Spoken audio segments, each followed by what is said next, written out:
إن الحمد لله نحمده ونستعينه ونستغفره ونعوذ بالله من شرور أنفسنا ومن سيئات أعمالنا من يهده الله فلا مضل له ومن يضلل فلا هادي له وأشهد أن لا إله إلا الله وحده لا شريك له وأشهد أن محمدا عبده ورسوله يا أيها الذين آمنوا اتقوا الله حق تقاته ولا تموتن إلا وأنتم مسلمون يا أيها الناس اتقوا ربكم الذي خلقكم من نفس واحدة وخلق منها زوجها وبث منهما رجالا كثيرا ونساء واتقوا الله الذي تساءلون به والأرحام إن الله كان عليكم رقيبا يا أيها الذين آمنوا اتقوا الله وقولوا قولا سديدا يصلح لكم أعمالكم ويغفر لكم ذنوبكم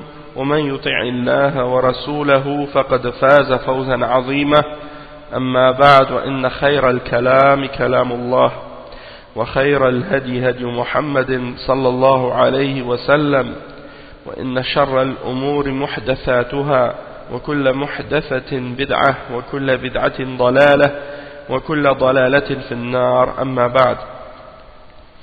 Donc on commence aujourd'hui le cours 65 qui est le dernier cours dans l'explication du livre Al-Mulakhas fi Sharh Kitab al-Tawhid, c'est-à-dire le résumé du Sharh de Kitab al-Tawhid par le Cheikh Salih al-Fawzan. Et donc on commence aujourd'hui avec le chapitre numéro 66 qui est l'avant-dernier chapitre, puis on conclura avec le chapitre 67 Inch'Allah.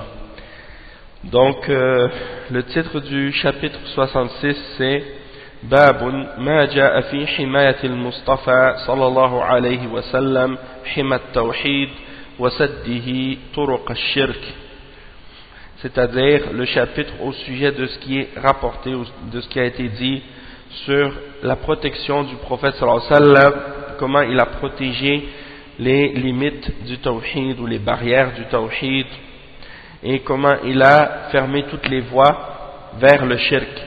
Comment il a fermé toutes les voies vers le shirk. En fait, c'est-à-dire que dans l'islam, si on veut, c'est pas seulement ce qui est haram ou ce qui est shirk ou ce qui est kufr ou ce qui est bid'a qui est haram et qui est interdit en soi, mais c'est tout ce qui peut mener ou amener les gens à tomber dans ces choses-là. Et donc le prophète sallallahu alayhi wa sallam a non seulement interdit le shirk et a non seulement mentionné le danger du shirk, mais il a également, qu'est-ce qu'il a fait parmi les choses qu'il a fait dans sa da'wah, c'est de fermer toutes les portes qui pourraient amener les gens à tomber dans le shirk. Tous les moyens, toutes les choses, les causes qui pourraient faire que quelqu'un tombe dans le shirk, même si c'est pas quelque chose qui est shirk en soi, mais s'il peut amener à quelque chose de shirk akbar, dans ce cas-là, que ce soit shirk akbar ou asghar, le prophète sallallahu alayhi wa sallam l'a interdit et a mis en garde contre ce genre de choses. Donc on va commencer par lire maintenant le hadith qui est rapporté dans ce chapitre, le premier hadith. عن عبد الله ابن الشخير أو ابن الشخير رضي الله عنه قال: انطلقت في وفد بني عامر إلى رسول الله صلى الله عليه وسلم فقلنا: أنت سيدنا؟ فقال: السيد الله تبارك وتعالى. فقلنا: وأفضلنا فضلا وأعظمنا طولا. فقال: قولوا بقولكم أو بعض قولكم ولا يستجرينكم الشيطان. رواه أبو داود بسند جيد. Donc Abdullah ibn Shikhir radiyallahu anhu, il dit: nous sommes partis avec une délégation de Bani Amir voir le messager d'Allah sallallahu alayhi wa sallam, et lorsqu'on l'a vu, on lui a dit: tu es notre maître, tu es notre sayyid. Et le messager d'Allah sallallahu alayhi wa sallam a répondu en disant As-Sayyid huwa As-Sayyidullah, c'est-à-dire As-Sayyid, le maître c'est Allah tabaraka wa ta'ala. Alors on lui a dit, et tu es le meilleur d'entre nous, tu es le meilleur d'entre nous, tu es celui qui est le meilleur d'entre nous, et également tu as celui d'entre nous qui a le plus de mérite, le plus de grâce, le plus de capacité, le plus de richesse, et ainsi de suite. A'zamuna tawlan. Faqal, et donc le messager d'Allah sallallahu alayhi wa sallam a dit, dites ce que vous dites habituellement, ou une partie de ce que vous dites habituellement, mais ne devenez pas les messagers du shaitan. Mais ne devenez pas les messagers du shaitan. C'est rapporté par Abu Daoud dans son Sunan et par l'imam Ahmad dans sa Musnad. Et le cheikh il explique ensuite la raison pourquoi on mentionne ça où on parle de ce chapitre dans Kitab al-Tawhid. Le cheikh il dit مناسبة هذا الباب لكتاب التوحيد بيان أن التوحيد لا يتم إلا بتجنب كل قول يفضي إلى الغلو في المخلوق ويخشى منه الوقوع في الشرك. Donc le cheikh explique la cause ou l'occasion pour laquelle on mentionne ce chapitre dans Kitab al-Tawhid, et c'est pour expliquer que le tawhid de quelqu'un ne va pas être complet tant qu'il ne s'est pas écarté de tout ce qui pourrait l'amener à tomber dans l'exagération au sujet d'une créature, parce que on craint que par cela quelqu'un tomberait dans le shirk, quelqu'un pourrait tomber dans le shirk. En ce qui concerne le sahabi qui a rapporté le hadith en question, Ibn Shikhir, il dit dans l'explication de qui il est, بكسر الشين وتشديد الخاء ابن الشخير عبد الله ابن الشخير ابن عوف ابن كعب ابن وقدان الحريشي أسلم يوم الفتح وله صحبة ورواية. Donc son nom c'est Ibn al-Shikhir, Abdullah ibn al-Shikhir ibn Auf ibn Ka'b ibn Waqdan al-Harishi.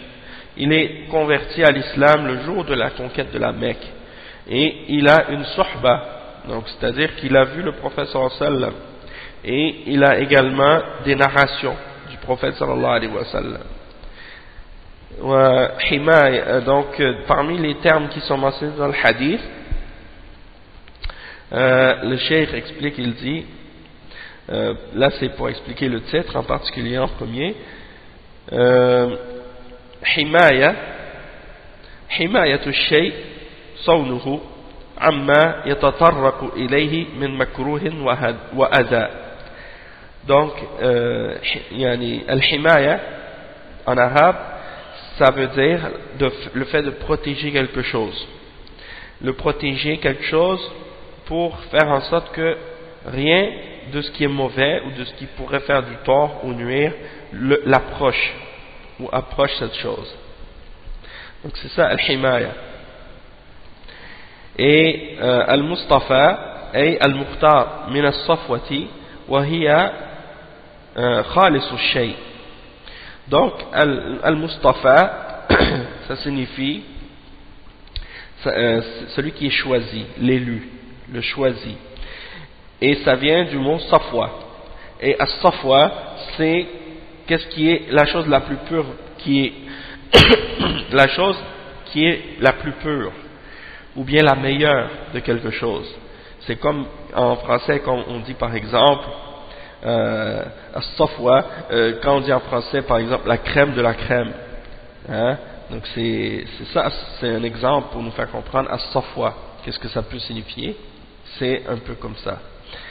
Ensuite, le cheikh il dit حمى التوحيد حمى التوحيد صونه عما يشوبه من الأعمال والأقوال التي تضاده وتنقصه.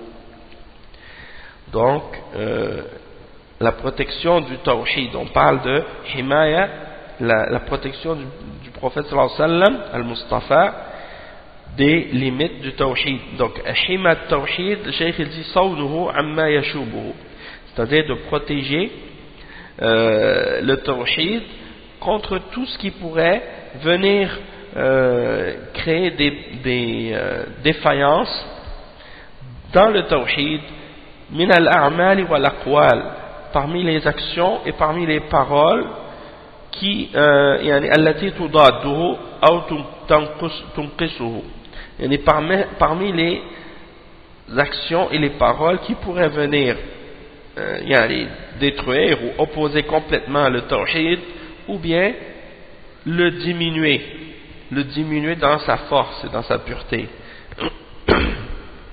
Donc ça c'est pour expliquer ça, et aussi wasaddihi turq ash-shirk, c'est-à-dire de bloquer, de fermer toutes les voies qui peuvent amener vers le shirk.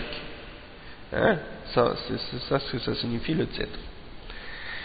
Et il y a un titre, il y a un chapitre qu'on a étudié déjà dans le livre qui parlait aussi de quelque chose semblable à ça aussi, et qui a un titre semblable, c'est fi himayat al-Mustafa janab al-tawhid. Fi himayat al-Mustafa janab al-tawhid. On en a parlé, c'était à la page 183, c'était le chapitre 30, non pardon, le cours 30, mais c'était le chapitre 22.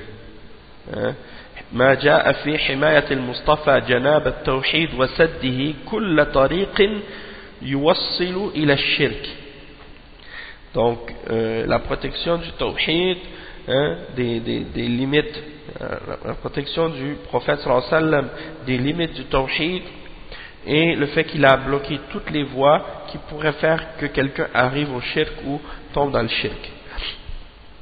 Donc le chapitre 22, il est semblable à celui-là. Et le cheikh il dit ensuite,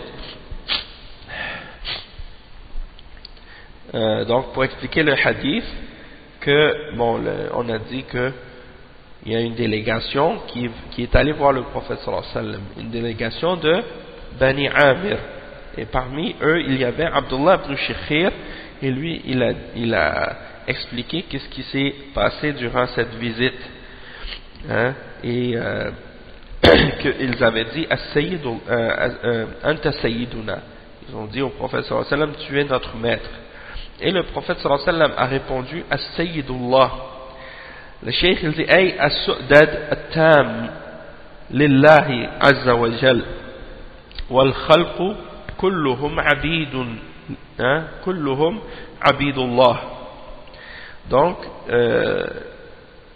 le cheikh explique que as-su'dad, c'est-à-dire le fait d'être maître, dans son sens absolu, il revient uniquement à ce titre-là, dans son absolu, revient uniquement à Allah subhanahu wa ta'ala. Le maître, c'est uniquement Allah subhanahu wa ta'ala. Il n'y a pas d'autre maître que Allah. Et toute la créature, elle est serviteur d'Allah.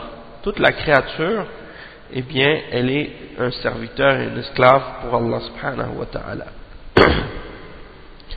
وأفضلنا فضلا الفضل الخيرية ضد النقيصة أي أنت خيرنا.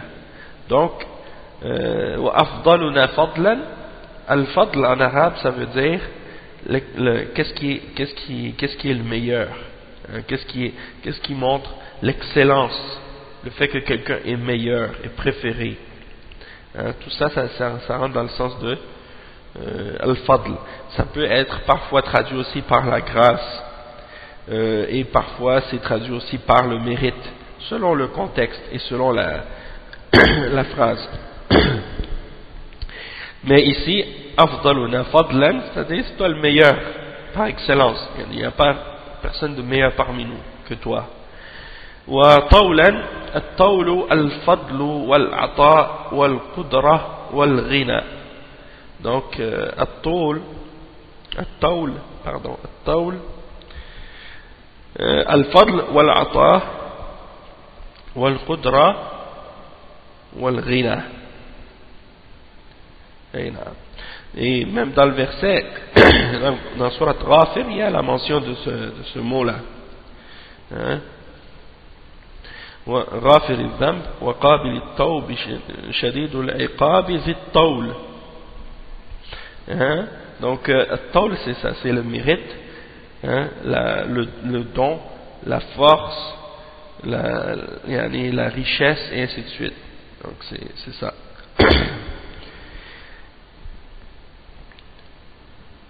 Donc celui qui a la plus grande richesse, le plus grand mérite, la plus grande capacité parmi nous et ainsi de suite.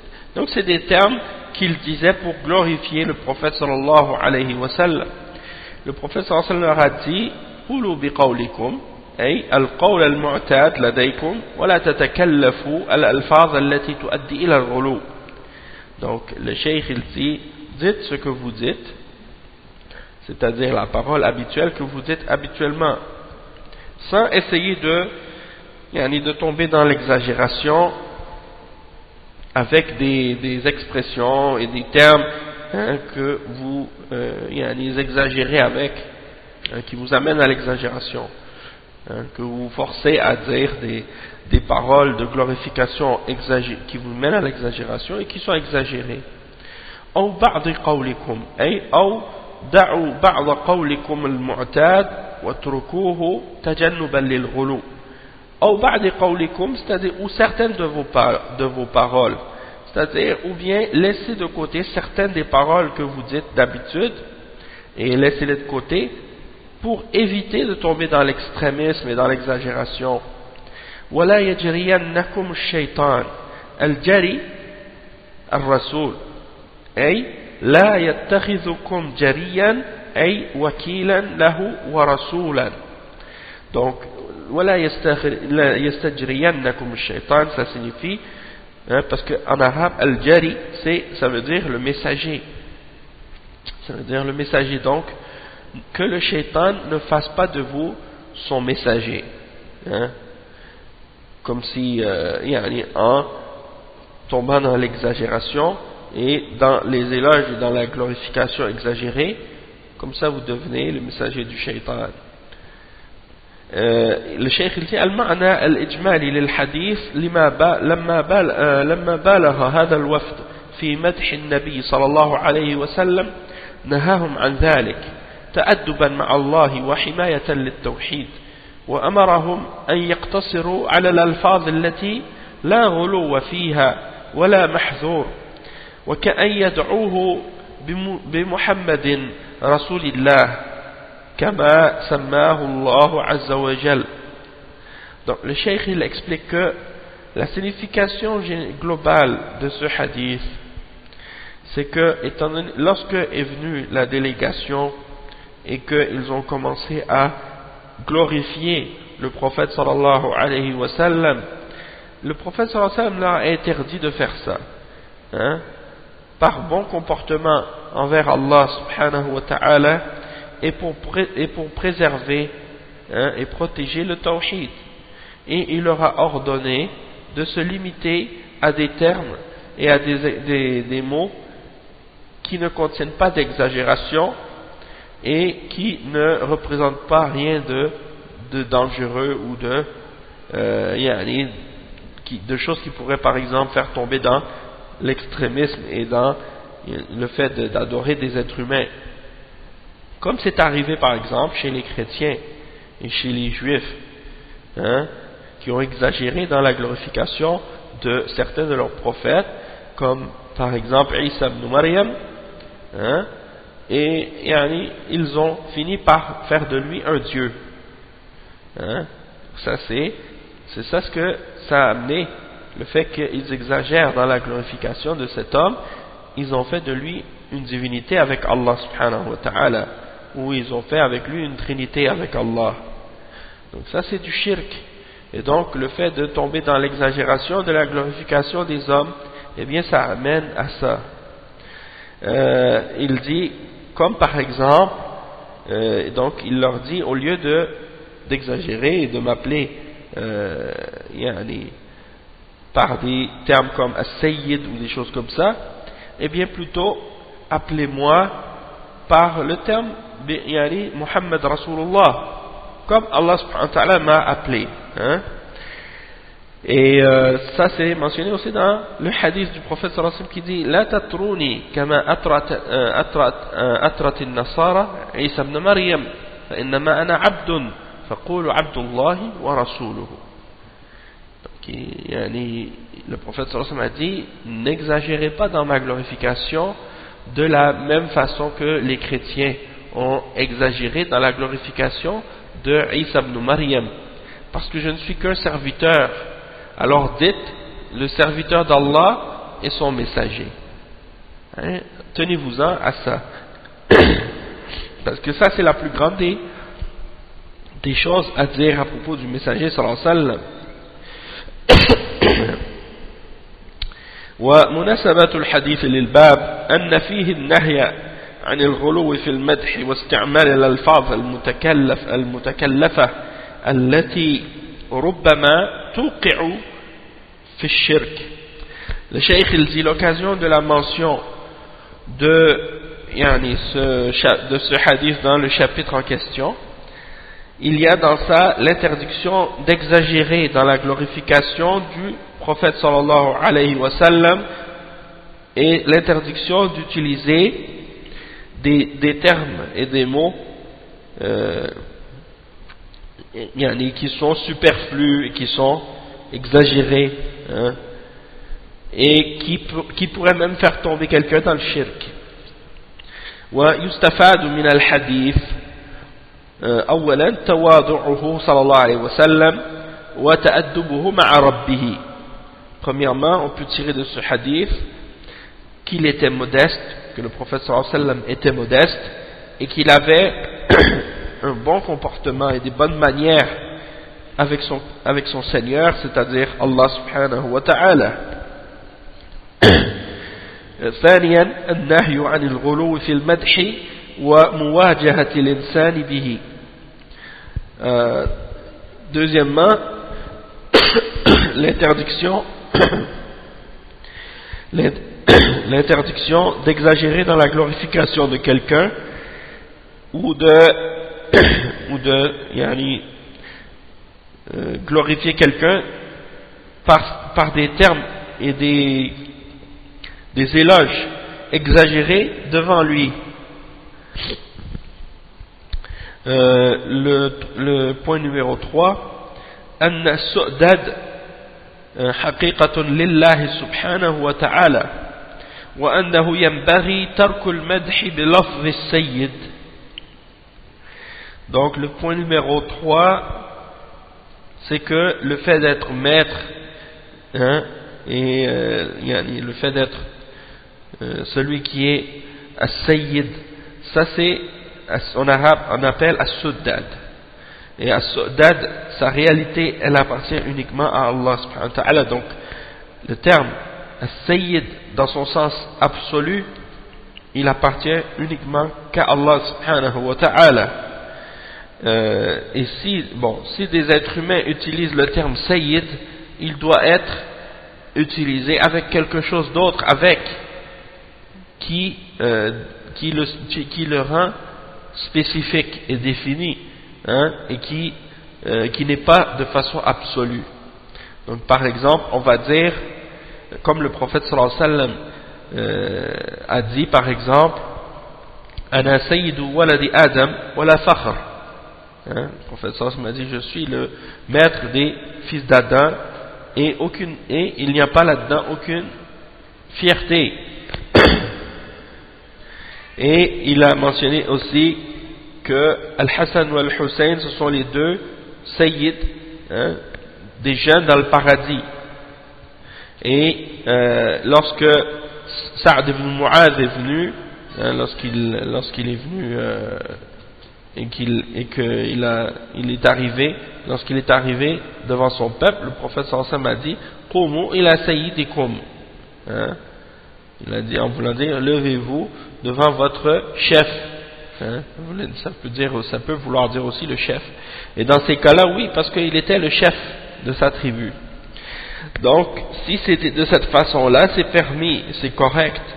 Mais si c'est dit dans le sens absolu, as-sayyid, le maître, et si c'est dit pour glorifier quelqu'un de façon exagérée, dans ce cas-là, c'est pas permis.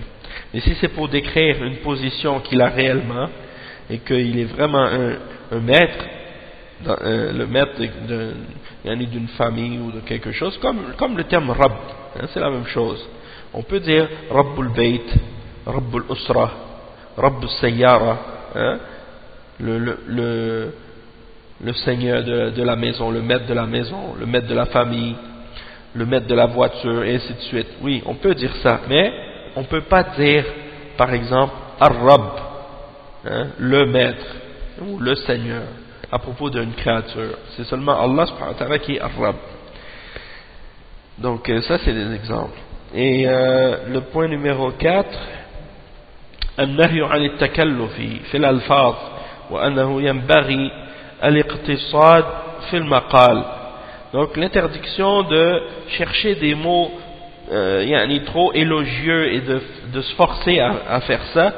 Puis le cheikh mentionne également comme parmi les points qu'est-ce qu'on peut tirer dans ce hadith là, c'est qu'il faut faire preuve de modération dans notre parole quand on parle.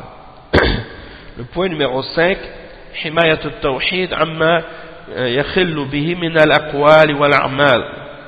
Donc le cheikh il explique que comme point numéro 5, il y a dans ce hadith la protection du tawhid de ce qui pourrait venir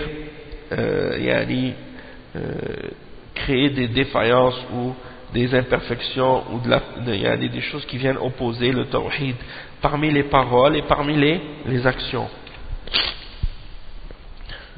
Le cheikh il dit ensuite, le cheikh Mohammed ibn Abdul Wahhab ensuite il mentionne un autre hadith. Il dit وعن أنس رضي الله عنه أن ناسا قالوا يا رسول الله يا خيرنا وابن خيرنا وسيدنا وابن سيدنا فقال يا أيها الناس قولوا بقولكم ولا يستهوينكم الشيطان أنا محمد عبد الله ورسوله ما أحب أن ترفعوني فوق منزلة التي أنزلني الله عز وجل رواه النسائي بسند جيد. Donc le cheikh il mentionne ce hadith qui est rapporté selon Anas qu'il y avait des gens qui ont dit ô messager d'Allah, ô le meilleur d'entre nous et le fils du meilleur d'entre nous et notre maître et le fils de notre maître. Alors le messager d'Allah sallallahu alayhi wa sallam a dit ô vous les hommes, dites ce que vous dites habituellement et que le shaitan ne vous pousse pas à suivre votre passion. Je suis Muhammad, le serviteur et messager d'Allah, et je n'aime pas que vous m'éleviez au-dessus du niveau dans lequel Allah m'a placé. Et ça c'est rapporté par An-Nasa'i dans Amal al-Yawm wal-Layla et également dans la Musnad de l'imam Ahmad. Donc le cheikh il dit, il explique donc certains termes qui sont mentionnés dans le hadith comme Ya khayrana, c'est-à-dire Afdalana, c'est-à-dire le meilleur d'entre nous. Et wa yastahwiyannakum ash-shaytan ay yuzayyinu lakum hawakum aw yadhhabu bi'uqulikum. Donc yastahwiyannakum ash-shaytan, c'est-à-dire qu'il vous embellisse vos passions pour vous ou qu'il parte avec vos raisons, qu'il vous fasse perdre la tête. Donc ne laissez pas le shaitan vous embellir vos passions ou vous enlever votre raison. Et le cheikh il dit al-ma'na al-ijmali lil hadith, donc le sens général de ce hadith, kariha sallallahu alayhi wa sallam مدحه بهذه الألفاظ ونحوها لئلا يكون ذلك وسيلة إلى الغلو فيه والإطراء لأنه قد أكمل الله له مقام العبودية فصار يكره أن يبالغ في مدحه صيانة لهذا المقام وإرشادا للأمة إلى ترك ذلك ونصحا لهم وحماية للتوحيد وأرشدهم أن يصفوه بصفتين هما أعلى مراتب العبد وقد وصفه الله بهما في مواضع وهما عبد الله ورسوله ولا يريد أن يرفعوه فوق هذه المنزلة التي أنزله الله إياها. Donc le cheikh explique la signification générale de ce hadith. C'est que le prophète sallallahu alayhi wa sallam a détesté qu'on le glorifie par les termes qui ont été mentionnés ou des termes semblables parce que pour pas que cela devienne un moyen vers l'exagération et l'extrémisme et dans l'exagération dans la glorification. Parce que Allah subhanahu wa ta'ala a parfait pour lui et a complété pour lui le degré de l'adoration et le degré de la servitude qu'il a envers Allah subhanahu wa ta'ala. Et donc, il est, à cause de ça, il déteste toute forme d'exagération dans la glorification. Et il déteste tout ça et il l'interdit pour empêcher, justement, pour empêcher que cela vienne en opposition avec ce degré qu'il a atteint ou ce statut qu'il a atteint dans l'adoration d'Allah subhanahu wa ta'ala, le fait d'être un serviteur et le fait d'être un esclave d'Allah subhanahu wa ta'ala. Et également il interdit ça pour orienter la Ummah à abandonner ce genre de propos et ce genre de paroles d'exagération et de glorification envers quelqu'un. Et pour donner la nasiha aux hommes et pour les protéger dans leur tawhid. Et il les a également orientés à ce qu'on le décrive par deux descriptions et par deux caractéristiques. Et ces deux caractéristiques-là sont les plus hauts degrés qu'un serviteur puisse atteindre. Et ces deux descriptions-là, Allah subhanahu wa ta'ala les a employées pour le décrire dans plusieurs endroits dans la révélation. Et ces deux caractéristiques-là ou ces deux descriptions-là sont Abdullah wa Rasuluhu, c'est-à-dire le serviteur d'Allah et son messager. Donc ça, c'est les plus hauts degrés, les plus hauts statuts et niveaux qu'un serviteur, un être humain peut atteindre. Il n'y a pas mieux que ces deux statuts-là. Hein? Même si chez les gens de bid'a parmi les soufiyines, ils sont tombés dans l'extrémisme, dans la glorification des hommes, au point de croire qu'il y avait un statut plus élevé que ces deux statuts-là, et ils ont élevé des êtres humains à ces degrés-là, et ils sont tombés dans le shirk. Ils sont tombés dans le shirk parce qu'ils ont exagéré dans la glorification de leurs saints et de leurs awliya, et ils sont allés même jusqu'à leur attribuer la connaissance du ghaib et le contrôle de l'univers, et ils les appellent en disant qu'ils sont des qutb et des raws ou bien des autad, ou bien des noms comme ça qu'ils ont inventés, et pour dire que c'est eux qu'il faut implorer lorsqu'on a des moments de détresse, lorsqu'on a des problèmes, que c'est eux qui vont venir nous secourir en dehors d'Allah subhanahu wa ta'ala.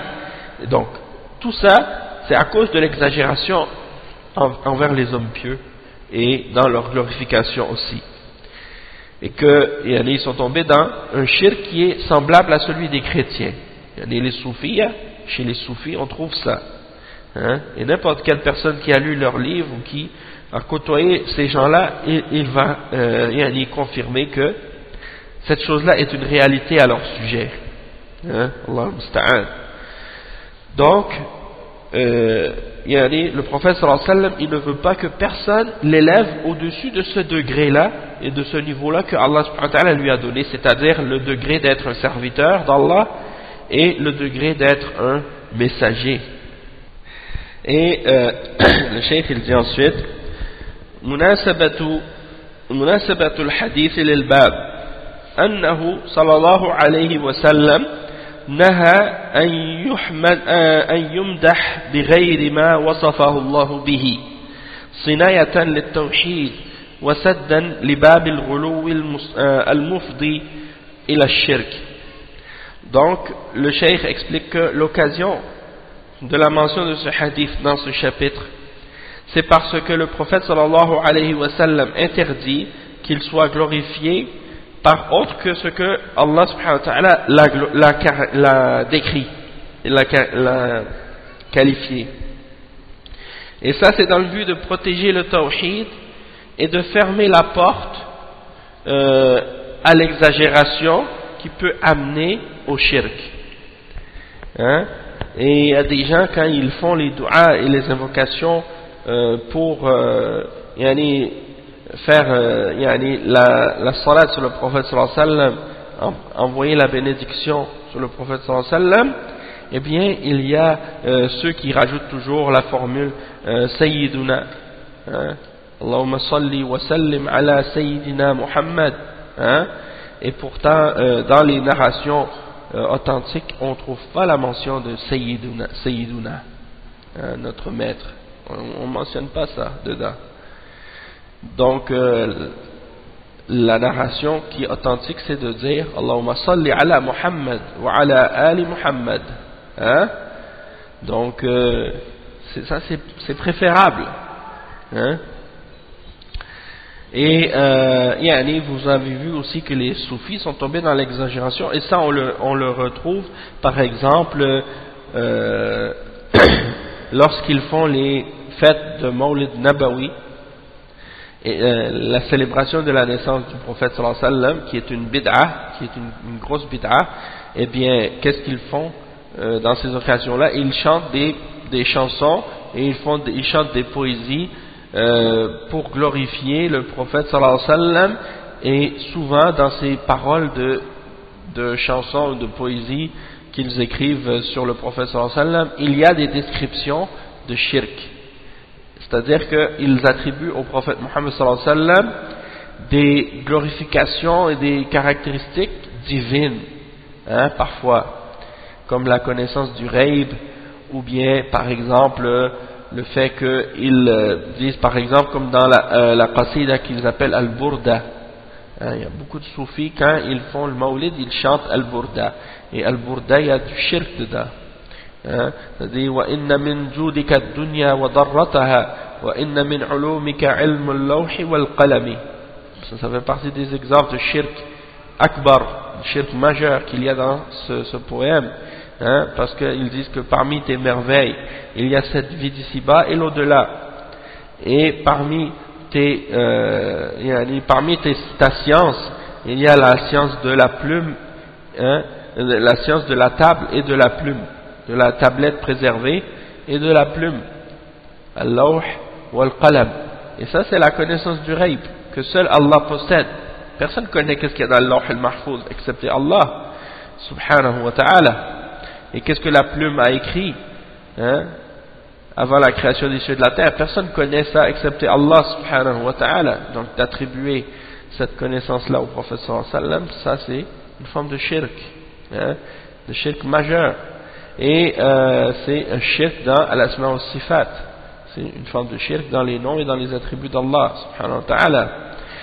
Et il y a aussi d'autres formes de shirk dans cette qasida, même dans al-ibada, tawhid al-ubudiyya, ou tawhid al-ibada. Il y a du shirk aussi là-dedans, puisque ils prétendent dans cette qasida, dans cette chanson, que au jour de la résurrection, il faut que personne pourra venir les sauver excepté le prophète sallallahu alayhi wa sallam. Et ils disent ya ahsan al-khalqi man li alouzu bihi siwaka. Donc ils disent ô toi la meilleure des créatures, qui ai-je en dehors de toi pour me venir en aide ou pour venir me secourir, hein? Donc ça c'est du shirk, parce que c'est à Allah qu'on doit chercher le refuge et non pas en le prophète Mohammed sallallahu alayhi wa sallam. Donc ça c'est des exemples de formes de glorification et de shirk. Et ça, il n'y en a pas seulement dans Al-Burda, mais dans plein d'autres, des du'a et des invocations et des wird, des petits livres que les soufis écrivent comme du'a, comme invocation que leur cheikh leur enseigne. Il y a beaucoup d'exagérations comme ça qui tombent dans le shirk. Et souvent, c'est des du'a que leurs shuyukh dans les turuq soufiyya ont écrit eux-mêmes, hein? Et c'est pour cette raison-là que c'est mieux de s'en tenir aux exemples de du'a qui sont dans la sunna, plutôt que de suivre des formes de du'a et des invocations écrites dans des livres de du'a qui sont des inventions des shuyukh soufis, qui parfois sont remplis de formes d'exagération, de bid'a et de shirk aussi. Donc c'est très dangereux, c'est très mauvais. Et donc il y a des livres qui sont écrits, qui mentionnent les adhkars du prophète sallallahu alayhi wa sallam et les du'as du prophète sallallahu alayhi wa sallam, comme un livre qui s'appelle Hisnul Muslim, hein, la forteresse du musulman. Et ce livre-là, il est rempli de hadiths et d'invocations authentiques du prophète sallallahu alayhi wa sallam, mais c'est beaucoup mieux que de lire les livres des soufis qui sont remplis de formes de shirk et de bid'a, et parfois même il y a du sihr, hein, parfois même dans leurs livres de dua on trouve même du sihr, hein, de la sorcellerie et l'invocation des djinns, hein, et ils prétendent que c'est des anges, mais même les anges on n'a pas le droit de les invoquer, c'est du shirk. Donc tout ça c'est ce qu'on retrouve dans les livres de ces gens-là, et dans leur azkar, dans leur dua, c'est ça qu'ils font. Ils invoquent d'autres que Allah, et ils glorifient le prophète sallallahu alayhi wa sallam par des termes qui n'existent même pas même dans le Coran, ni dans la Sunna, ni même dans la langue arabe. C'est des termes, subhanallah, on ne peut même pas comprendre qu'est-ce que ça signifie. Donc c'est pour ça, et quand les gens ne comprennent pas, qu'est-ce qu'ils disent, hein, ils disent parce que nous on a reçu le secret, hein, on a reçu le secret. A'udhu billah, c'est quoi ce secret que le prophète sallallahu alayhi wa sallam ne connaissait même pas, hein? A'udhu billah. Donc ça c'est des choses qu'ils ont inventées justement pour essayer de s'élever au-dessus des hommes, puis de les contrôler, de les manipuler, hein, et de les faire tomber dans le shirk. Et même parfois ils font même des du'a avec des chiffres. Tu les vois, ils font des du'a, hein, puis pendant leur du'a ils commencent à citer des numéros, des nombres, hein, des chiffres comme ça. Et tu leur dis mais c'est quoi ça, ces chiffres? Qu'est-ce que vous dites là? Vous faites un du'a puis vous mentionnez des chiffres. Ils disent ouais, ça c'est des secrets qu'on a reçus. Ça fait partie de nos secrets, des soufis. Ils disent subhanallah. Ça c'est les secrets qui viennent du shaitan, ça vient pas de l'islam, ça vient pas d'Allah, hein? Subhanallah. Une fois j'en ai entendu un soufi comme ça, un Tijani, il faisait un dua pour quelqu'un, il commence à faire un dua, il commence à mettre des chiffres là-dedans. J'ai dit mais c'est quoi, subhanallah, il dit c'est quoi ces chiffres là, hein? J'ai mentionné ça à un autre musulman qui vient du même pays que lui, il m'a dit non, ça c'est le langage secret. Le langage qui est un langage secret. A'udhu billah. Ça fait pas partie de l'islam, hein. Donc faites attention à ça parce que c'est grave, hein. Et donc le cheikh il dit sinayatan lit tawhid, pour protéger le tawhid et fermer la porte à l'exagération qui amène au shirk. وما يستفاد من الحديث أولا النهي عن الغلو في المدح وتكلف الألفاظ في ذلك لئلا يفضي إلى الشرك. Donc l'interdiction d'exagérer dans la glorification, ça c'est le premier point bénéfique qu'on tire de ce hadith, l'interdiction d'exagérer dans la glorification de quelqu'un et de chercher des mots compliqués ou des mots exagérés pour glorifier quelqu'un, parce que pour pas que cela amène au shirk. Point numéro 2, tawadu'uhu sallallahu alayhi wa sallam wa hirsuhu ala sinayati al-aqida amma yakhillu biha. Donc la modestie du prophète sallallahu alayhi wa sallam et son effort pour protéger la aqida de tout ce qui pourrait venir lui causer des défaillances ou de l'imperfection ou des choses de ce genre. Le point numéro 3, annahu abdullah wa rasuluhu wa laysa lahu min al-amri shay'un wal amru kulluhu lillahi subhanahu. Donc le point numéro 3, que le prophète sallallahu alayhi wa sallam est le serviteur d'Allah et son messager, et il n'a rien dans c'est-à-dire il ne contrôle rien, il ne décide rien. Tout l'ordre tout entier appartient à Allah subhanahu wa ta'ala. Et le point numéro 4,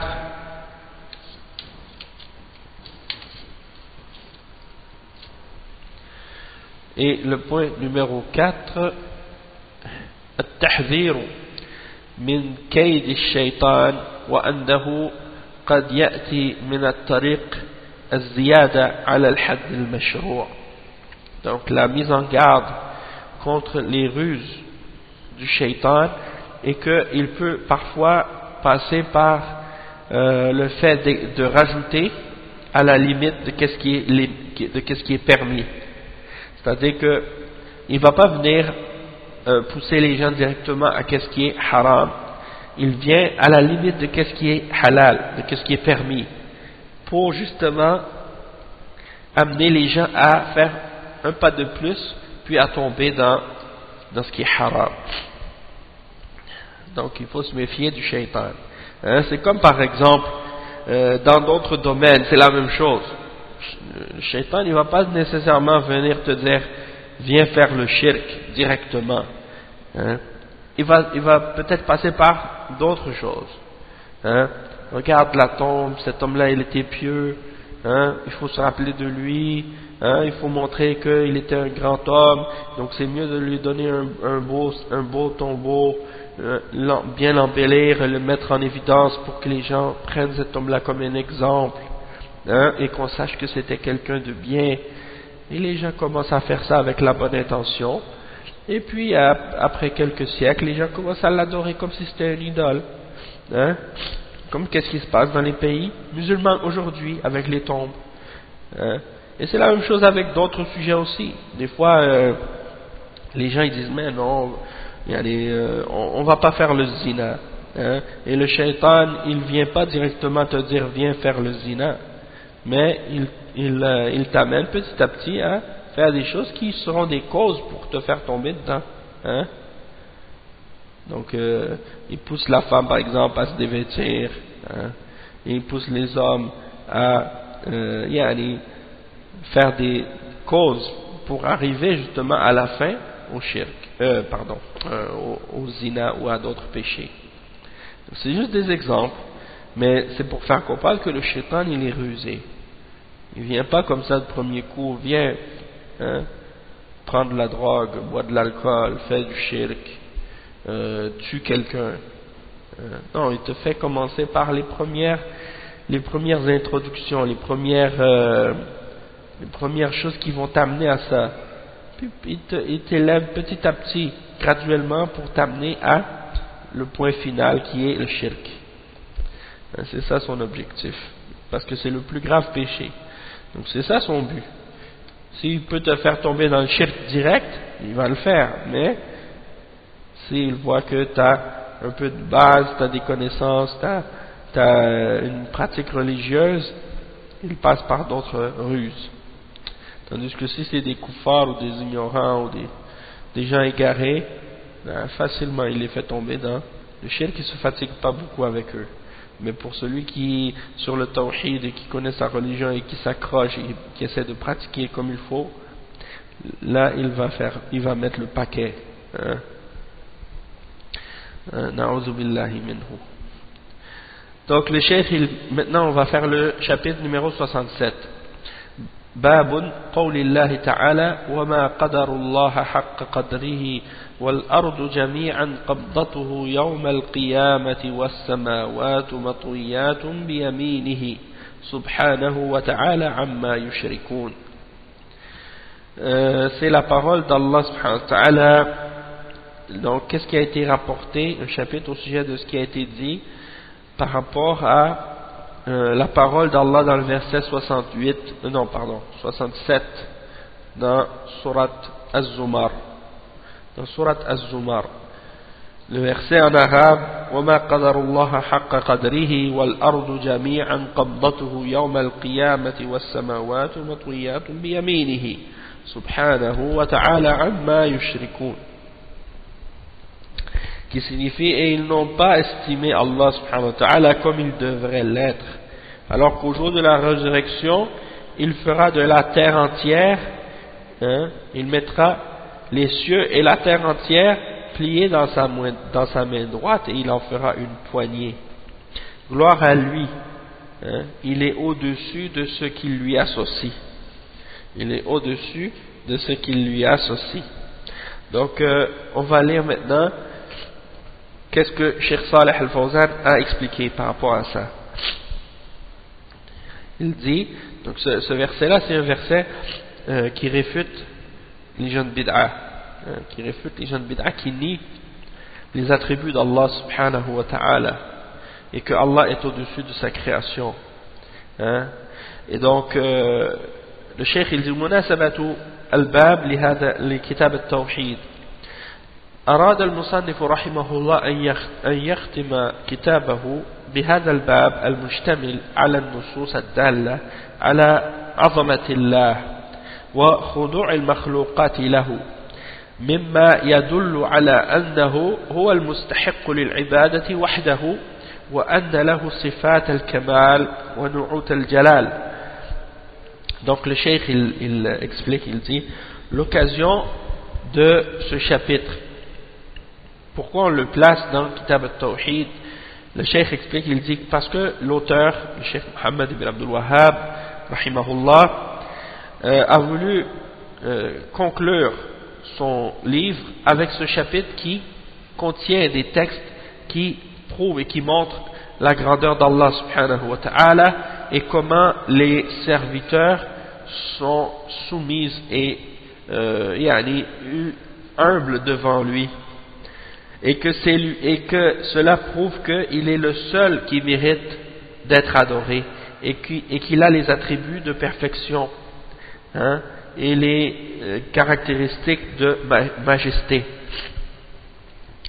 Le cheikh explique ensuite, il explique le titre, il dit Babu qawlillahi ta'ala ay ma ja'a fi ma'na hadhihi al-aya al-karima min al-ahadith wal-athar, c'est-à-dire Babu qawlillahi ta'ala, c'est-à-dire le chapitre au sujet de ce qui a été rapporté ou de ce qui est venu comme signification de ce verset dans les hadiths et dans les paroles qui ont été rapportées par les sahaba et autres, par les hadiths du prophète et les paroles des sahaba. Ensuite il dit wa ma qadarullah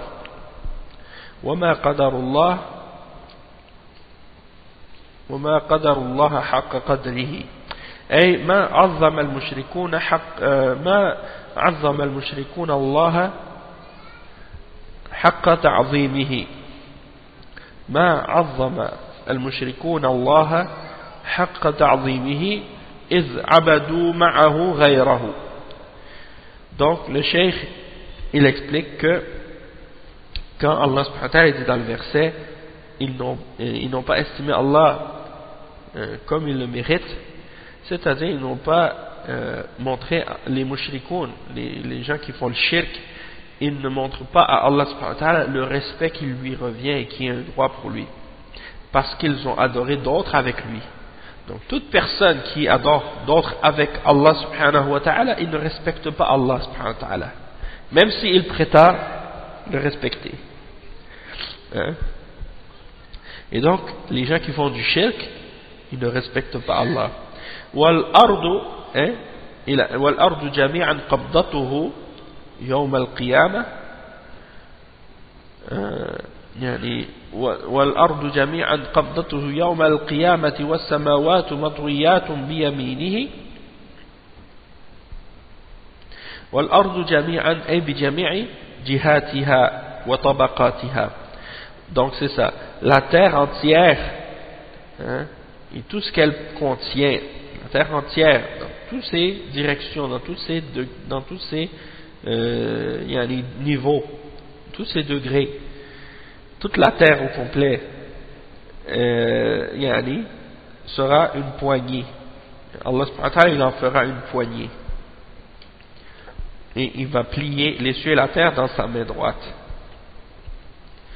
Subhanahu tanzihan lahu, c'est-à-dire que Allah subhanahu wa ta'ala soit purifié de tout défaut ou imperfection. Subhanahu wa ta'ala amma yushrikun, عما يشركون به من الأصنام والأنداد العاجزة الحقيرة. Donc que Allah subhanahu wa ta'ala soit exalté de ce que lui associe les mushrikoun comme idoles, comme égaux, qui sont en réalité des créatures et qui sont impuissantes et méprisables. والمعنى الإجمالي للآية يخبر الله تعالى أن المشركين ما عظموا الله حق تعظيمه حيث عبدوا معه غيره وهو العظيم الذي لا أعظم منه. Donc, le cheikh explique la signification générale de ce verset. Allah subhanahu wa ta'ala, il informe que les mushrikines, ils n'ont pas glorifié et ils n'ont pas respecté Allah subhanahu wa ta'ala comme ils le méritent, du fait qu'ils ont adoré d'autres avec lui, hein? Et Allah subhanahu wa ta'ala, c'est le très grand, celui que personne ne peut être plus grand que lui. Al-Qadir ala kulli shay, Al-Maliku li kulli shay, wa kullu shay'in tahta qahrihi wa qudratihi, wal makhluqat kulluha bin nisbati ilayhi saghira haqira. ثم نزه نفسه عن شرك المشركين وتنقص الجاهلين. Donc le cheikh, il dit que Allah subhanahu wa ta'ala aussi c'est le tout-puissant et que c'est celui qui a le pouvoir sur tout et qu'il est le maître de toutes choses et que toute chose est sous son pouvoir et sa force et que les créatures par rapport à lui sont toutes petites et méprisable. Puis il se purifie lui-même de tout ce que les mushrikoun donnent comme associé à Allah subhanahu wa ta'ala, et il purifie Allah subhanahu wa ta'ala également des défauts que les ignorants ou des imperfections que les ignorants attribuent à Allah subhanahu wa ta'ala. Tanbih. Donc il y a une note ici. أولا مذهب السلف في قوله تعالى والأرض جميعا قبضته يوم القيامة والسماوات مطويات بيمينه هو إمراره كما جاء مع اعتقاد ما دل عليه من غير تحريف ولا تكييف والأحاديث والآثار والآية تفسرها وتوضحها. وثانيا ما يستفاد من هذه الآية يأتي بعد ذكر ما يتعلق بها من الأحاديث الواردة في هذا الباب. Donc une note ici, c'est que le madhab ou la voie des salafs dans la compréhension de la parole d'Allah subhanahu wa ta'ala dans le verset 67 dans Surat Az-Zumar, que la terre entière, Allah subhanahu wa ta'ala va en faire une poignée au jour de la résurrection et qu'il va fermer il va fermer les cieux et la terre dans sa main droite. La voie des salafs à ce sujet-là, c'est de les laisser tels quels, c'est-à-dire de laisser le verset tel quel et de croire en ce qui est indiqué par ce qui est dans ce verset, sans essayer de déformer sa signification et son sens et sans essayer de chercher à voir le comment de ce que Allah subhanahu wa ta'ala a décrit, hein, et à savoir comment, et trouver la description. Non, il ne faut pas essayer d'imaginer ça non plus. Hein. Et les hadiths et les versets expliquent ce verset-là et le clarifient. وَمَا يُسْتَفَادْ, donc qu'est-ce qu'on peut tirer comme point bénéfique de ce verset-là? Eh bien, on va le dire tout de suite après, lorsqu'on va mentionner les hadiths qui sont rapportés à ce chapitre. Le cheikh il mentionne, il dit وعن ابن مسعود رضي الله عنه قال جاء حبر من الأحبار إلى رسول الله صلى الله عليه وسلم فقال يا محمد إنا نجد أن الله يجعل السماوات على أصبع والأراضين على أصبع والشجر على أصبع والثرى على أصبع وسائر الخلق على أصبع فيقول أنا الملك فضحك النبي صلى الله عليه وسلم حتى بدت نواجذه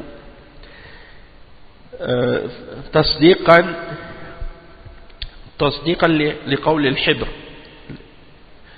لقول الحبر ثم قرأ وما قدر الله حق قدره والأرض جميعا قبضته يوم القيامة وفي رواية لمسلم والجبال والشجر على أصبع ثم يهزهن فيقول أنا الملك أنا الله وفي رواية للبخاري يجعل السماوات على أصبع والماء والثرى على أصبع وسائر الخلق على أصبع أخرجاه ولمسلم عن ابن عمر مرفوعا يطوي الله السماوات يوم القيامة ثم يأخذهن بيده اليمنى ثم يقول أنا الملك أين الجبارون أين المتكبرون ثم يطوي الأراضين السبع ثم يأخذهن بشماله ثم يقول أنا الملك أين الجبارون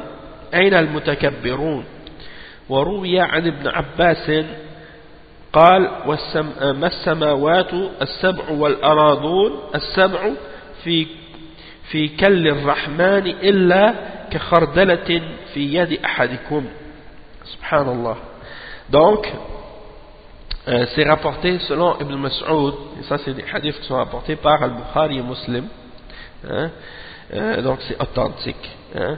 Et il dit qu'un juif, un rabbin, parmi les rabbins, est venu voir le prophète sallallahu alayhi wa sallam. Il a dit: oh Muhammad, nous on trouve que Allah va placer les cieux sur un de ses doigts, et les terres sur un de ses doigts, et les arbres sur un de ses doigts, et la terre, et toute la terre sur un de ses doigts. Et de même que le reste des créatures sur un de ses doigts. Et il dira ensuite: Ana al-Malik, je suis le roi. Alors le prophète sallallahu alayhi wa sallam, lorsqu'il a entendu ça, il a souri jusqu'à ce que ses dents d'en arrière apparaissent, ou bien jusqu'à ce que ses molaires apparaissent. Et il a ri pour confirmer et croire, pour dire que la parole du juif, du rabbin, était véridique. Il a souri pour confirmer que qu'est-ce que ce rabbin-là disait était vrai. Et puis il a récité le verset dans Surat Az-Zumar, le verset 67. Il a dit: et ils n'ont pas estimé Allah subhanahu wa ta'ala comme il le mérite. Et la terre entière sera une poignée dans sa main. La terre entière, il en fera une poignée au jour de la résurrection, et les cieux, il va les fermer, il va les plier dans sa main droite. Et donc ça c'est le hadith en question. Et dans la narration de Muslim, il dit: et les montagnes et les arbres sur un doigt, il va les placer sur un de ses doigts. Yahuzzuhunna, c'est-à-dire il va les secouer, hein, il va les secouer, et il va dire: je suis le roi, je suis Allah. Et dans une autre narration de Al-Bukhari, il va faire des cieux, il va mettre les cieux sur un de ses doigts et l'eau sur un de ses doigts, l'eau et la terre sur un de ses doigts, et le reste des créatures sur un autre doigt. Et ça c'est rapporté par Al-Bukhari et Muslim. Hein? Et dans une autre narration de Muslim, selon Ibn Omar, qui est rapporté du prophète sallallahu alayhi wa sallam, qu'il a dit que Allah subhanahu wa ta'ala va plier les cieux au jour de la résurrection, puis il va les mettre dans sa main droite, puis il va dire: je suis le roi. Où sont les tyrans aujourd'hui? Où sont ceux qui s'enflaient d'orgueil aujourd'hui? Où sont ceux qui s'enflaient d'orgueil? Puis il va plier les 7 terres dans sa main. Et puis il va plier les 7 terres et il va les mettre dans sa main gauche. Puis il va dire: je suis le roi. Où sont les tyrans aujourd'hui? Où sont ceux qui s'enflaient d'orgueil? Il n'a pas dit aujourd'hui, il a dit où sont les tyrans, mais où sont ceux qui s'enflaient d'orgueil? Et ça c'est rapporté par Muslim dans son Sahih. Et Abdullah ibn Abbas radiyallahu anhu, il disait que les 7 cieux et les 7 terres, par rapport à Ar-Rahman, c'est comme une graine de moutarde dans la main de l'un d'entre vous. Donc c'est pour dire que en fait tout ce qui existe dans les cieux et sur la terre, tout ce qu'on voit, les terres et les cieux au complet, tout ça dans la main d'Allah subhanahu wa ta'ala, c'est comme par rapport à Allah, c'est comme une graine de moutarde dans la main de l'un d'entre nous. Ça c'est pour montrer la grandeur d'Allah subhanahu wa ta'ala. Donc le Cheikh Al-Fawzan il explique, il dit: Habrun بفتح الحاء وكسرها أحد أحبار اليهود وهو العالم بتحبير الكلام وتحسينه سمي حبرا لما يبقى له من أثر علومه في قلوب الناس. Donc avec le fath sur le ha et aussi on peut dire hibr aussi, habr ou hibr. C'est le pluriel de ahbar. Ahbar, c'est le savant chez les juifs. C'est le savant chez les juifs. Parce qu'il dit des paroles, il embellit sa parole, il dit des belles paroles. Et donc, à cause de l'effet qui reste dans le cœur des gens, à cause de sa science, on l'appelle hibr, habr. On peut dire hibr ou habr. Ala usbu', donc quand il mentionne que Allah subhanahu wa ta'ala, le juif a dit que Allah subhanahu wa ta'ala allait mettre, donc il y a des parties de la création sur chacun de ses doigts, يعني واحد الأصابع يذكر ويؤنث. Donc ça c'est le mot usbu', c'est en fait le singulier de asabi' qui veut dire les doigts, et on le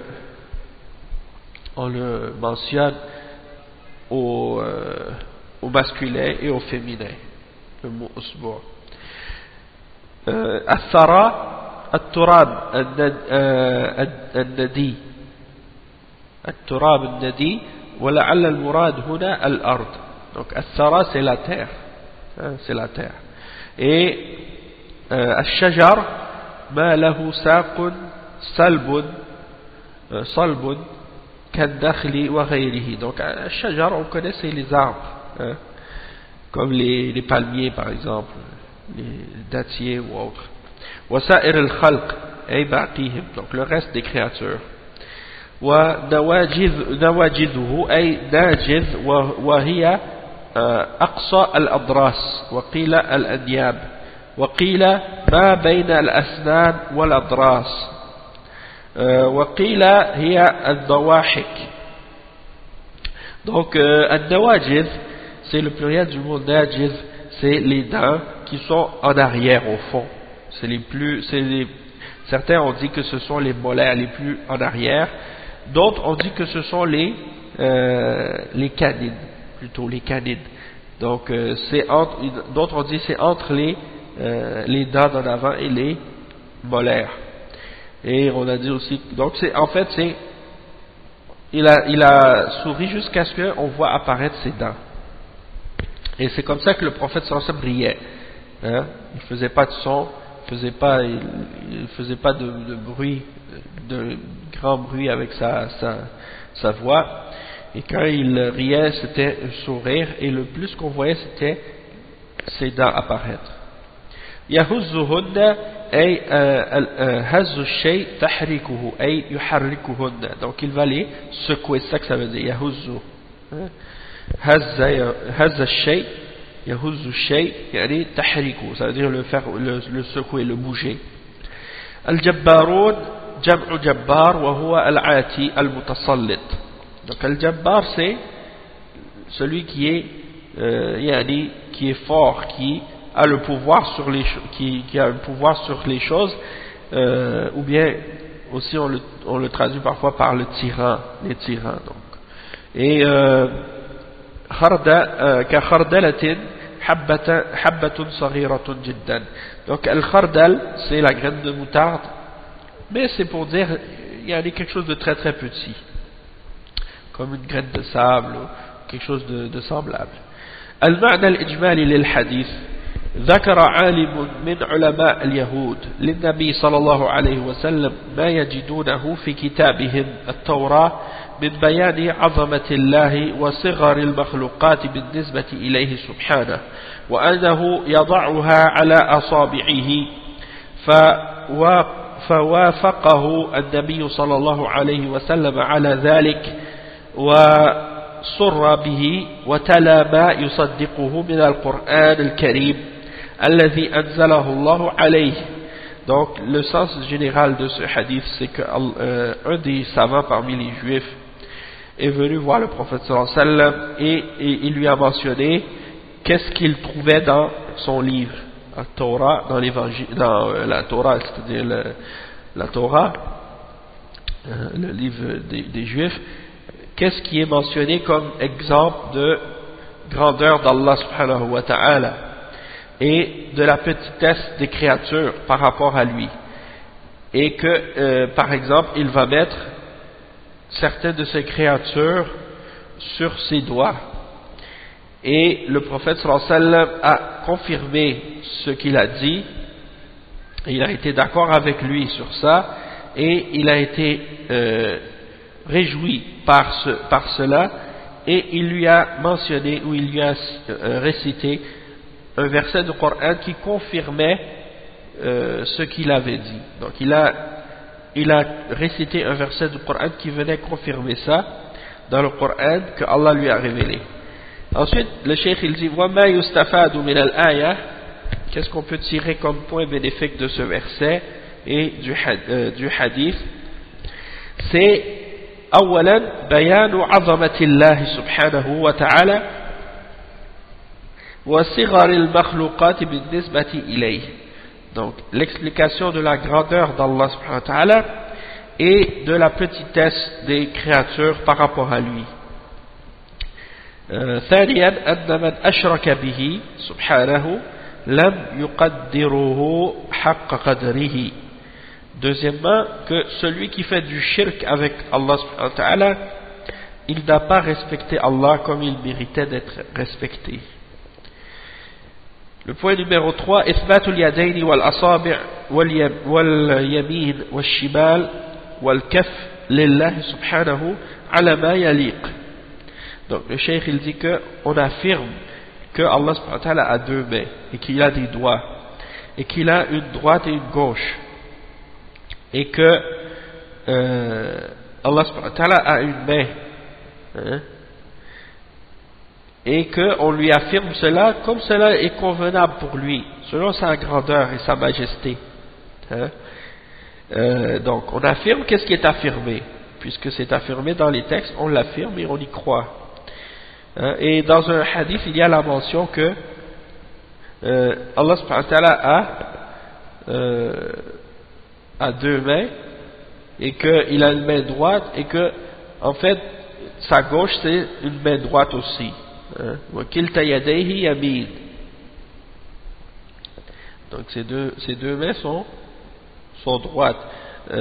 Et il y a des ulama qui ont expliqué ça en disant que c'est parce qu'en fait, donc, c'est chez les créatures, la main droite a plus de valeur que la main gauche. Tandis que pour Allah subhanahu wa ta'ala, ces deux mains sont droites, dans le sens que ces deux mains sont honorables et grandes et ne font que du bien dans ce sens-là. Wallahu a'lam. Et vous pouvez retourner au sharh de Kitab al-Tawhid de I'anat al-Mustafid, et on avait mentionné plus de détails à ce sujet-là là-dedans. Le cheikh il dit ensuite comme point numéro 4 أن هذه العلوم الجليلة التي في التوراة باقية عند اليهود الذين في زمن الرسول صلى الله عليه وسلم ولم ينكروها ولم يحرفوها. Le cheikh il dit comme point numéro 4 que ces connaissances-là sont des grandes connaissances qui sont dans la Torah et qui restent encore aujourd'hui, qui restent encore chez les Juifs à l'époque du prophète sallallahu alayhi wa sallam. Et le prophète sallallahu alayhi wa sallam ne l'a pas nié, et les Juifs ne l'ont pas falsifié. Donc il y a encore des choses dans la Torah qui sont encore authentiques, ou qui sont encore vraies. Parce que dans leur livre, il y a des choses falsifiées, puis il y a des choses vraies. Donc il faut savoir ça. Il dit, comme point numéro 5, تفرد الله سبحانه بالملك وزوال كل ملك لغيره. Donc le fait que Allah subhanahu wa ta'ala, il est le seul qui a le royaume et qui détient le royaume, qui est roi, et que au jour de la résurrection, donc rien n'appartiendra à autre que lui. C'est-à-dire qu'il n'y aura plus d'autres rois, il n'y aura plus d'autres maîtres que lui. Parce que dans la dunya, il y a des rois qui sont rois de leur territoire ou de leur truc comme ça, tandis que Allah subhanahu wa ta'ala, lui, il est le maître de tout. Et au jour de la résurrection, il ne restera plus que lui.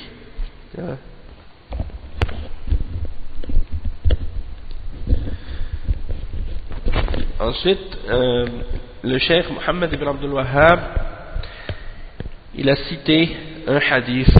Il dit وقال ابن جرير, donc il mentionne les paroles de Ibn Jarir al-Tabari dans son tafsir. Il dit حدثني يونس أنبأنا ابن وهب قال ابن زيد حدثني أبي قال رسول الله صلى الله عليه وسلم ما السماوات السبع في الكرسي إلا كدراهم سبعة ألقيت في ترس.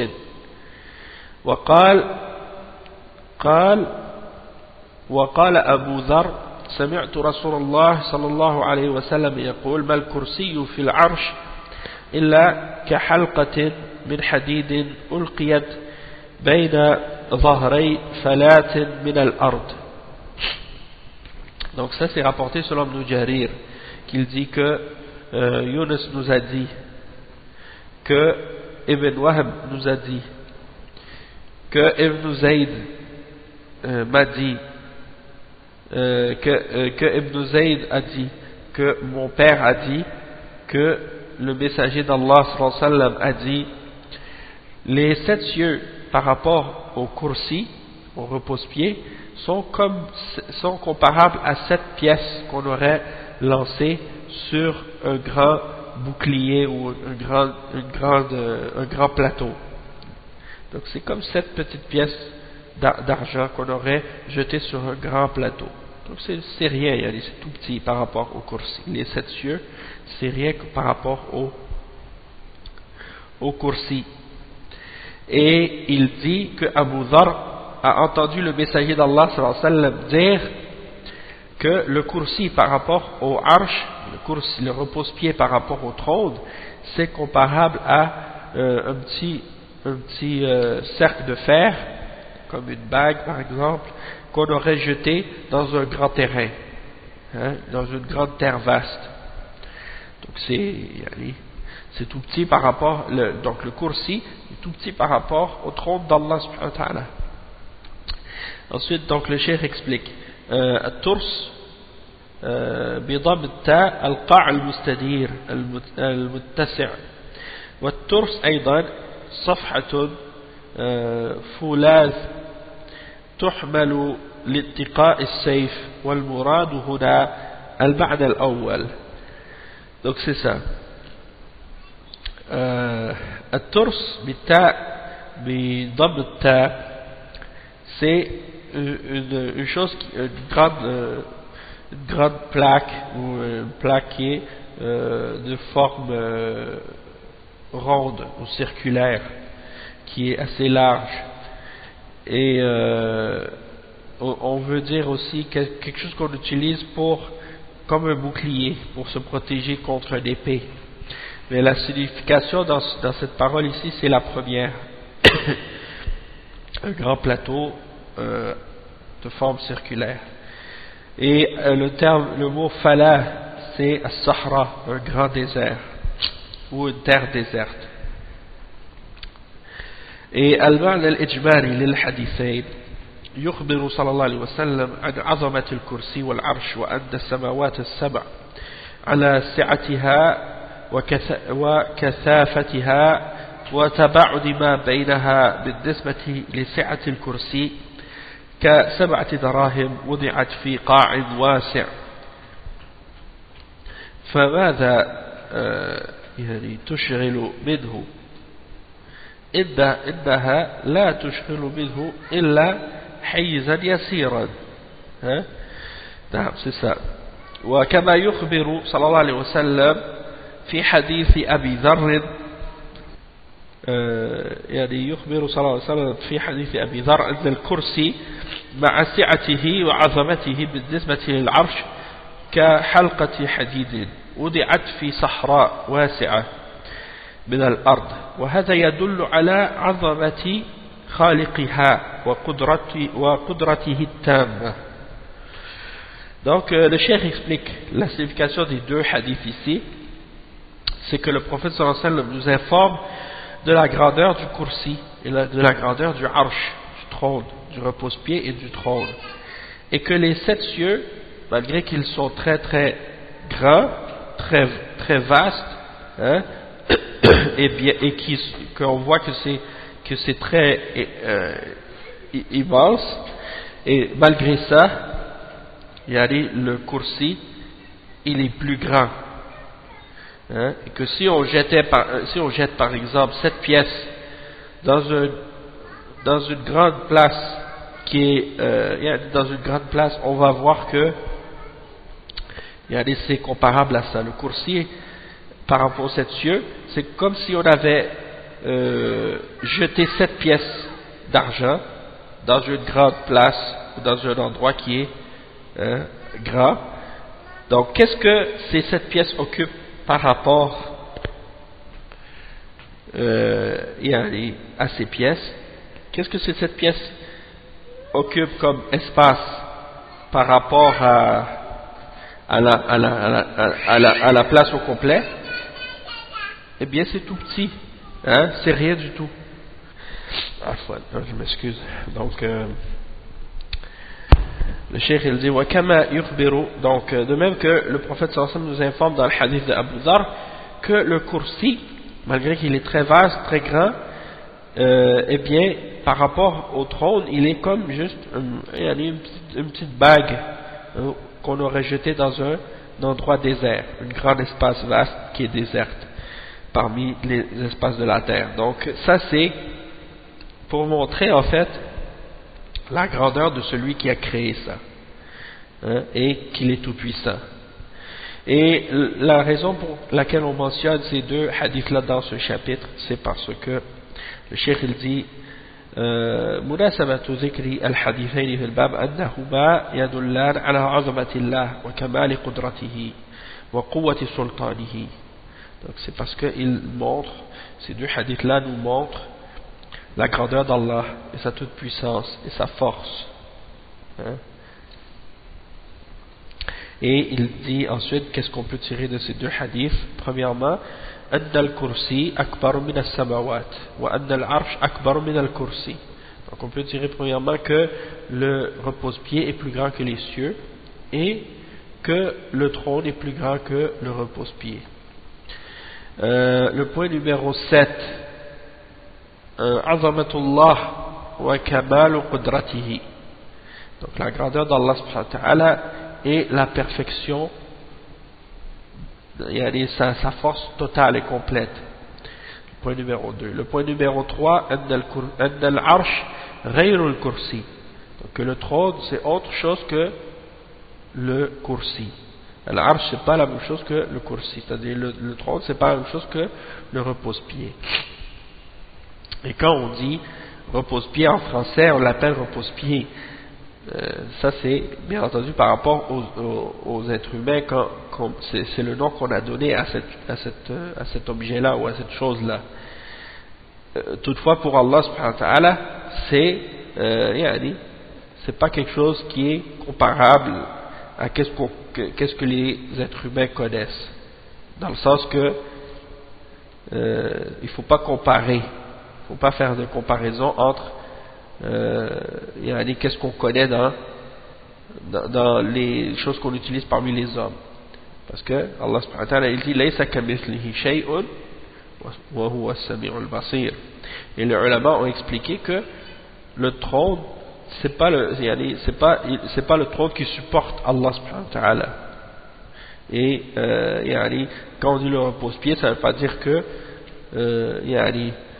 Allah subhanahu wa ta'ala se repose, ça ne veut pas dire ça, puisque Allah subhanahu wa ta'ala n'a pas besoin de se reposer, il est au-dessus de sa création, et c'est Allah subhanahu wa ta'ala qui supporte le trône, c'est pas le contraire.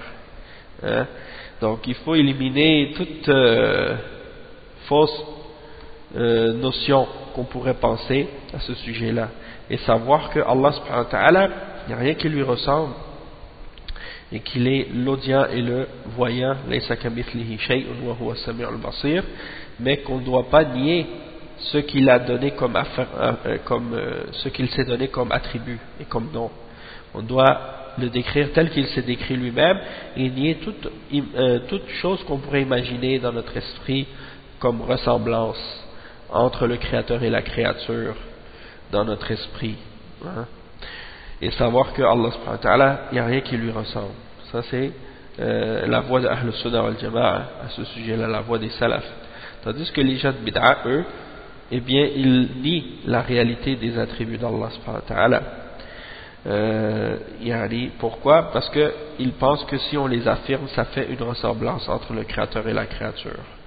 Donc nous on dit non, il n'y a pas de ressemblance entre le créateur et la créature, excepté dans ton imagination, dans ton esprit.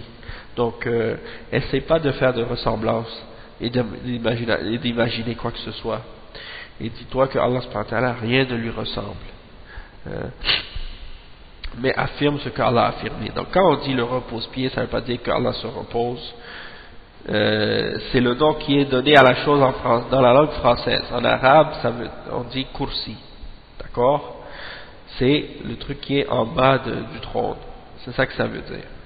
Donc au lieu de dire repose-pied en français, pour éviter justement que certains des mubtadi'a parmi les Ash'ara et les Mu'tazila et les Jahmiya viennent commencer à nous accuser de tashbih ou d'autres absurdités comme ça, bien, on va dire que c'est le kursi, c'est qu'est-ce qui est en bas du trône, hein, au pied du trône. Donc c'est ça.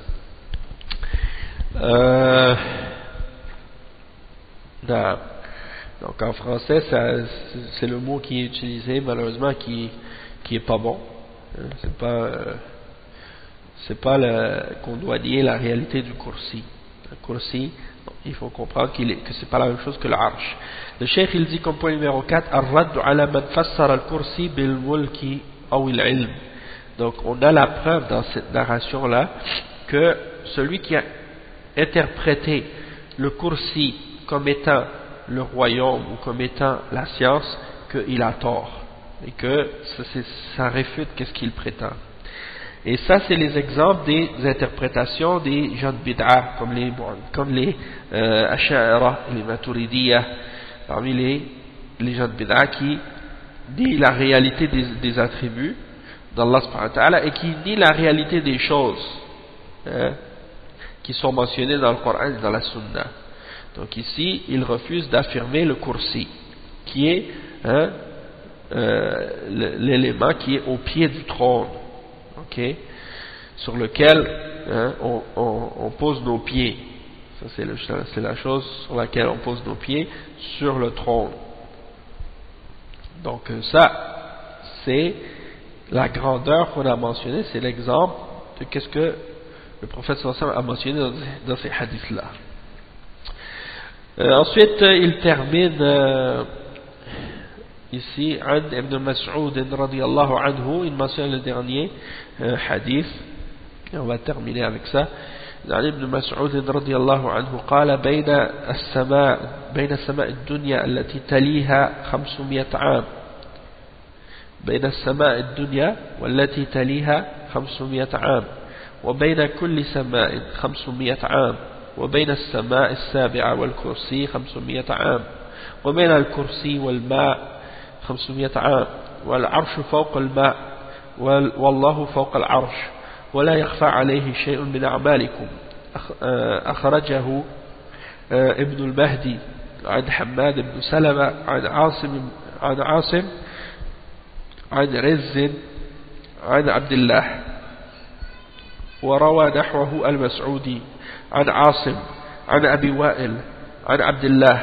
قال الحافظ الذهبي رحمه الله قال وله طرق.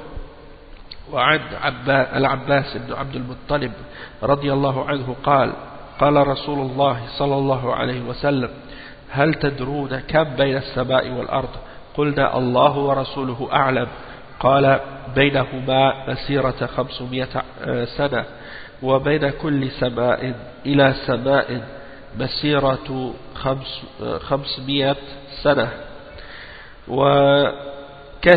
وكثف كل سماء مسيرة 500 سنة وبين السماء السابعة والعرش بحر وبين أسفله وأعلاه ما بين السماء والأرض والله فوق ذلك لا يخفى عليه شيء من أعمال بني آدم.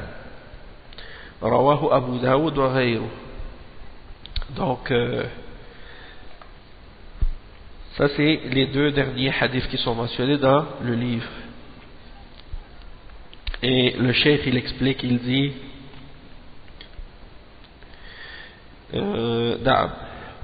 selon Ibn Mas'ud radiyallahu anhu, il dit entre le ciel de la dunya et celui qui est par-dessus lui il y a 500 ans, et entre chacun des cieux il y a 500 ans, et entre le septième ciel et le kursi il y a 500 ans, et entre le kursi et l'eau il y a 500 ans, et entre le trône et le dessus de l'eau il y a il dit et le trône est au-dessus de l'eau, c'est ça.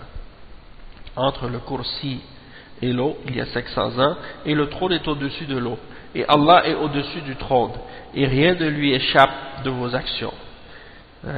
Ça prouve que Allah subhanahu wa ta'ala il est au-dessus de son trône, au-dessus de sa création, et ça vient réfuter les Jahmiyya et les gens qui les ont suivis parmi les Mu'tazila et les Ash'ara et les Maturidiyya, qui dit les attributs d'Allah et qui dit que Allah est au-dessus de son trône et de sa création. Et c'est rapporté par Ibn Mahdi, selon Hamad ibn Salama, selon Asim, selon Riz, selon Abdullah, et il a été quelque chose de pareil a été rapporté par Al-Mas'udi, selon Asim ibn Abi Wa'il, selon Asim, selon Abi Wa'il, selon Abdullah. Et Al-Hafiz al-Zahabi a dit, et il y a beaucoup de différentes chaînes de transmission de cette parole.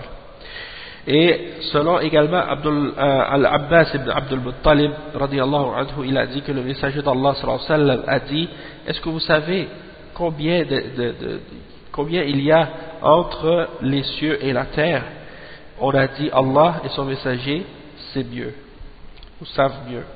Il a dit, entre les deux, il y a la distance équivalente à 500 ans. Et entre chaque ciel, d'un ciel à l'autre, il y a la distance de 500 ans. Et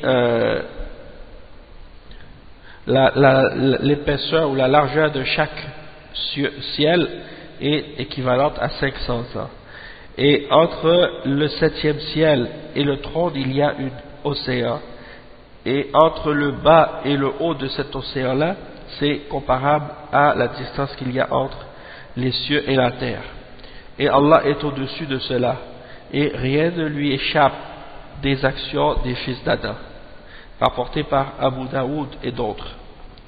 Donc ici, Atadrouna أخرج الأخبار بصيغة الاستفهام ليكون أبلغ في النفوس.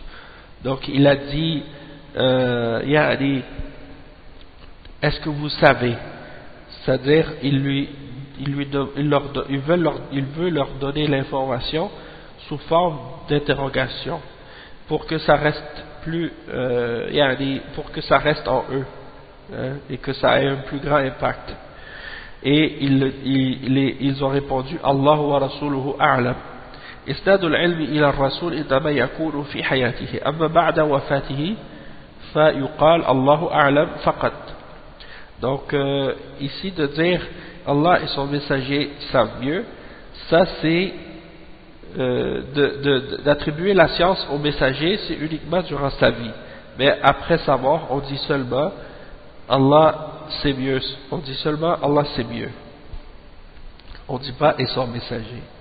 Et également quand il dit wa kathifu kull sama as-sabk wal ghalaz, donc c'est-à-dire l'épaisseur de chaque ciel, c'est ça ce que ça signifie, entre chaque cieux, l'épaisseur qu'il y a entre chaque cieux, ou la profondeur, c'est ça que ça veut dire.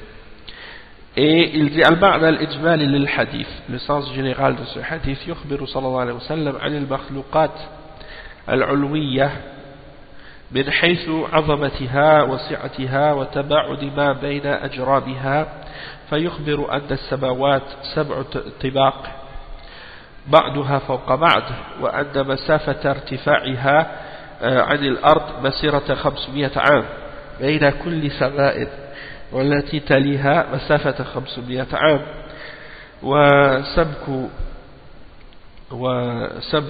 كل سماء مسيرة 500 عام وفوق السماء السابعة الكرسي وفوق الكرسي البحر وبينه وبينه مسيرة 500 عام وعمق البحر كما بين السماء والأرض وفوق البحر العرش والله فوق العرش ولا يخفى عليه شيء من أعمال بني آدم.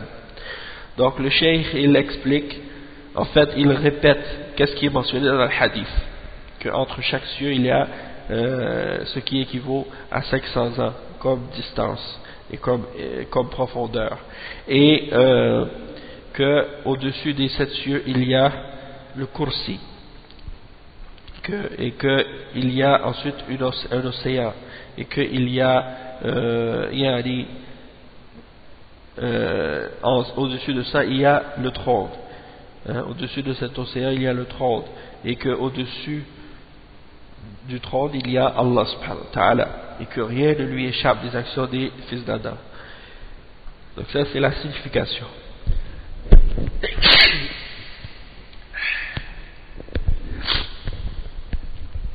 Ensuite le cheikh il dit wa munasabatu hadain al-hadithain lil-bab بيان عظمة الله سبحانه وتعالى وقدرته الباهرة وعلوه على مخلوقاته وعلمه بأحوالهم. Donc l'occasion de la mention de ces deux hadiths dans ce chapitre, c'est pour expliquer la grandeur d'Allah subhanahu wa ta'ala et sa toute puissance, et le fait qu'il est élevé au-dessus de toutes ses créatures, qu'il est au-dessus de sa créature, et que sa science enveloppe, sa science est au-dessus de toutes choses, et qu'il connaît toute leur situation par sa science. Donc il est au-dessus de son trône, mais il est proche d'eux également par sa science en même temps. ويستفاد من الحديثين. On peut tirer de ces deux hadiths-là فيهما بيان عظمة الله وقدرته ووجوب إفراده بالعبادة. Donc il y a dedans la clarification de la grandeur d'Allah subhanahu wa ta'ala et de sa puissance et de l'obligation de lui donner une adoration exclusive, de lui vouer un culte exclusif et de l'adorer lui seul. Le point numéro 2, فيهما بيان صفة الأجرام العلوية وعظمتها واتساعها وتباعد أقطارها. Donc il y a dedans également la description des corps célestes et de leur grandeur et de la largeur de ces corps-là et comment ils sont éloignés les uns des autres. Le point numéro 3, فيها الرد الواضح على أهل النظريات الحديثة الذين لا يؤمنون بوجود السماوات والكرسي والعرش ويزعمون أن الكون العلوي فضاء وكواكب فقط. Donc le cheikh il dit que comme point numéro 3, il y a dans ce hadith la réfutation claire des gens qui ont les nouvelles théories, les théories modernes, qui ne croient pas en l'existence des cieux et du kursi et du trône et qui prétendent ou qui croient que l'univers c'est seulement un vide et qu'il y a seulement des planètes dedans ou des astres dedans, que c'est juste ça. Le point numéro 4, فيهما إثبات علو الله على خلقه بذاته المقدسة خلاف ما تزعمه الجهمية والمعتزلة والأشاعرة الذين ينفون علو الله على خلقه. Donc dans le point numéro 4, il y a l'affirmation de l'attribut du fait qu'Allah est au-dessus de sa création par son être, par son être pur et noble, qu'il est au-dessus de sa création par son être, par sa personne, contrairement à ce que prétendent les Jahmiyyah, les Mu'tazila et les Asha'ira, et également ceux qui les suivent comme les Maturidiyya, qui sont des gens qui nient le fait que Allah soit au-dessus de sa création.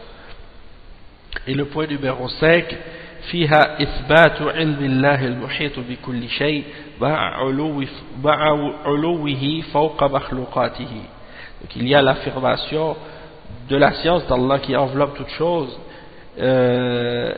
malgré que Allah est au-dessus de sa création, eh bien il est avec sa science partout, il est avec sa science partout et il enveloppe toute chose de sa science. Le point numéro 6, فيها مشروعية بيان هذه الحقائق العظيمة للناس ليعرفوا عظمة الله وقدرته والله أعلم وصلى الله وسلم على نبينا محمد وعلى آله وصحبه. Donc le cheikh il dit comme point numéro 6 qu'il y a ici le fait qu'il est légiféré de clarifier ces réalités-là, ces grandes réalités-là pour les gens, pour qu'ils puissent connaître la grandeur d'Allah et sa toute-puissance.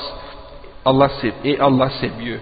Et paix et salut sur notre prophète Muhammad sallallahu alayhi wa sallam, paix et bénédiction sur notre prophète Muhammad sallallahu alayhi wa sallam et sur sa famille et ses compagnons.